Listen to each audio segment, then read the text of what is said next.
Hey guys, അങ്ങനെ കുറച്ച് ദിവസത്തെ ലീവിന് ശേഷം തിരിച്ച് ബാംഗ്ലൂർക്ക് പോവുകയാണ് കേട്ടോ. എക്സാം ഒക്കെ ആവാറായേ. 10-12 ദിവസം വീട്ടിലുണ്ടായിട്ട് ആ ദിവസങ്ങൾ എങ്ങനെ പോയി എന്ന് അറിയാൻ പറ്റുന്നില്ലേ.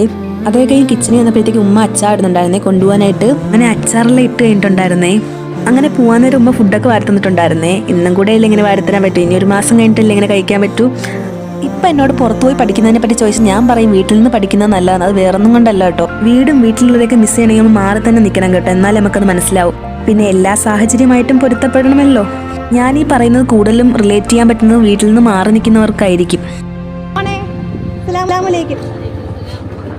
ഇന്ന് നല്ല ലേറ്റ് ആയിട്ടാണ് കേട്ടോ വീട്ടിൽ നിന്ന് ഇറങ്ങിയത്. അതുകൊണ്ട് തന്നെ ട്രെയിൻ കിട്ടുമെന്ന് തന്നെ സംശയമായിരുന്നേ. റബ്ബ് കാത്ത്, അതുകൊണ്ടാണ് കേട്ടോ എനിക്ക് ട്രെയിൻ കിട്ടിയത് തന്നെ. ഇന്ന് 2 മിനിറ്റ് ബാക്കിയുള്ളതാണ് കേട്ടോ ട്രെയിൻ വരാനായിട്ട്.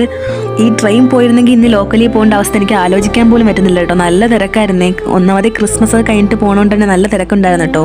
അങ്ങനെ തൃശ്ശൂർ എത്തിയപ്പോൾ എൻ്റെ ഒരു ഫ്രണ്ട് ഉണ്ടായിരുന്നേ, അവളും കയറിയിട്ടുണ്ടായിരുന്നു കേട്ടോ. അവളാണെങ്കിൽ എന്നെ നോക്കി പോവുകയാണേ. കണ്ടില്ല കേട്ടോ ഞാൻ മുകളിലിരിക്കുന്നത്. ലാസ്റ്റ് ഞാൻ വിളിച്ചപ്പോഴാണ് കേട്ടോ നോക്കിയത്. പിന്നെ വന്നപ്പോൾ 2 ഫുഡ് കൊണ്ടുവന്നിട്ടുണ്ടായിരുന്നേ, അതൊക്കെ കഴിച്ചു കേട്ടോ. എനിക്ക് വളരെ റെയർ ആയിട്ടാണ് ടിക്കറ്റ് കിട്ടാറുള്ളത്. അത് വേറൊന്നും കൊണ്ടല്ലോ കേട്ടോ. ഞാൻ വരുന്നതും പോണൊക്കെ നല്ല തിരക്കുള്ള സമയത്താണ്. ഇപ്പം തന്നെ ഞാൻ ഈ പോണ ക്രിസ്മസിൻ്റെ പിറ്റേന്നാണ് കേട്ടോ. പിന്നെ അവളൊന്നിപ്പോൾ ഈ ഒരു ഫ്രൈഡ് റൈസ് കൊണ്ടുവന്നിട്ടുണ്ടായിരുന്നേ.